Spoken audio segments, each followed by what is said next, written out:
Taurus, hi. Welcome to Mr. Queen PH. At ito ang inyong weekly reading for October 23 to 29.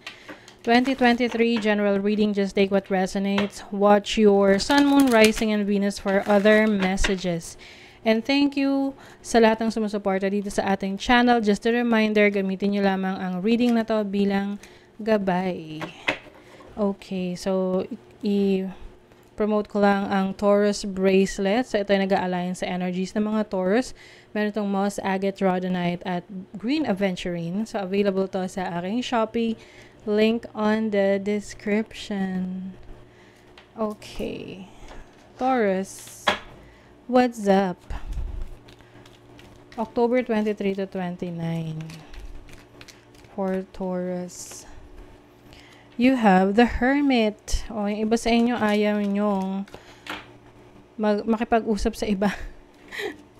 Gusto nyo mapag-isa. Ayaw nyo naglalabas. Pwedeng meron kayong mga projects na ginagawa ngayon na ayaw nyo magpa-istorbo. Yes. Work-related ito. The Hanged Man. So, yung iba, pwedeng meron kayong itinigil gawin para merong ipurso na iba. Okay? Let's say, meron kang itinigil, pwedeng iba sa inyo, nag-take ng leave sa trabaho para may tutukan na ibang proyekto. Mga ganon. Oo. So, ayaw nyong magpa-istorbo kasi gusto nyo muna makapag-focus sa mga goals ninyo, yung mga gusto nyong tapusin. Oo. Puro trabaho tong iniisip nyo. It's like you are mastering something. Alam mo yung minsan nag-o-obsess ka sa isang bagay na gusto mong matutunan. Oo. And then, syempre gusto mong matutunan yun, parang isang buhos, doon ka talaga nakafocus. Ganon. What is the Hermit? Seven of Pentacles. Oh. You're working on something, no? Ito yung tipong ayaw mo talaga magpa-estorbo. Pwedeng, yung iba sa inyo meron kayong, pwedeng business to na inaayos nyo, wino-workout nyo. You are really planting, no? Parang, pwedeng matagal mo na tong ginagawa. Oo, na pwedeng ikaw lang yung nakakaalam or konting tao lang yung nakakaalam dito sa project na to. What is the Magician? Father of Wands. Yes, this is about, yung iba sa inyo business talaga to na may kinalaman sa mga creative skills ninyo. Some of you travel opportunities din to na wino-workout ninyo. Yung iba naman, you're feeling more confident about what you are doing. Oo. The Hangman, Two of Swords.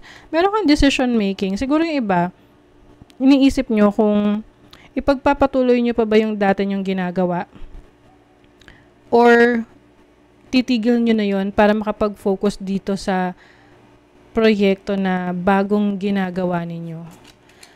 Let's say, for example, yung iba sa inyo, meron kayong trabaho sa corporate world, and then you feel like parang there's something missing, meron kayong gustong i-pursue, tapos nagsusubok kayong magkaroon ng sarili nyong negosyo, and then ngayon nag-iisip ka kung worth it pa ba na magstay sa trabaho mo or i-push talaga yung negosyo na gusto mo. Or it's the other way around. Pwede ring iniisip mo na worth it pa ba tong business na pinupurso mo o mas maganda na bumalik or magtrabaho sa corporate world. So it takes a lot of parang kailangan mo pag-aralan talaga. Pag-isipang mabuti itong major decision na to. What is the Eight of Pentacles? You have the Seven of Cups. Yeah, I think maraming opportunities for you sa career, sa finances. But meron ka mga hindi napapansin sa ngayon na nag-open na opportunity for you. But I think, ang importante is meron kang binibigyan ng focus.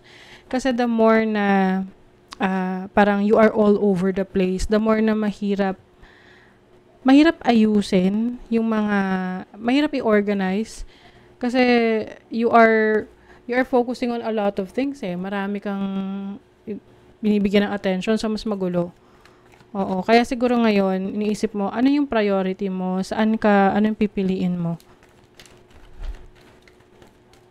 Let's see. You have Moon in Aries in the first house. So, I think you are going to choose, pipiliin mo kung saan ka mas protected, saan ka mas safe, saan mas secure para sa sarili mo, para sa family mo. Kung saan ka mas magkakaroon ng security and stability. You also have Jupiter in Gemini in the third house. Meron mga nakikipag-usap sa'yo, kino-convince ka na, ito ang gawin mo or ito yung makakabuti para sa'yo. So, be careful with that kasi hindi lahat ng mga sinasabi nila is totoo talagang best for you. That's why, ito yung time na kailangan pag-isipan mong maigi, yung mga steps or actions na gagawin mo na wag mong hayaang maapektuhan ka ng ibang tao or maimpluwensyahan ka nila yung decision mo. Kasi it's your own decision. So, you are responsible for that. You have Moon and Gemini in the third house. Adaptability. Third house is also about, networking, connecting with other people. So, I think, kaya mong palaguin yung network mo kung gugustuhin mo lang. Oo. Kailangan lang you trust yourself, you really care about what you do. Kumbaga may sense of authenticity, magpapakatotoo ka rin sa sarili mo. Kung isang bagay ay ayaw mo, edi wag mo siyang gawin, wag mong i-pursue. Kung gusto mo, yun yung palaguin mo. Heartache over what you no longer have. So, yung iba sa inyo, pwedeng may mga mamimiss kayo ng mga bagay na minahal ninyo. Pwedeng tao rin to. Oo. You might feel some pain from energy from the past. News is on the way. So, merong balita. This can be any balita. Uy, be careful merong mga forces working against you. Pwedeng ito yung mga mga naiinggit sa iyong success. Okay, happiness and well-being. So, this is also going to be your focus this week.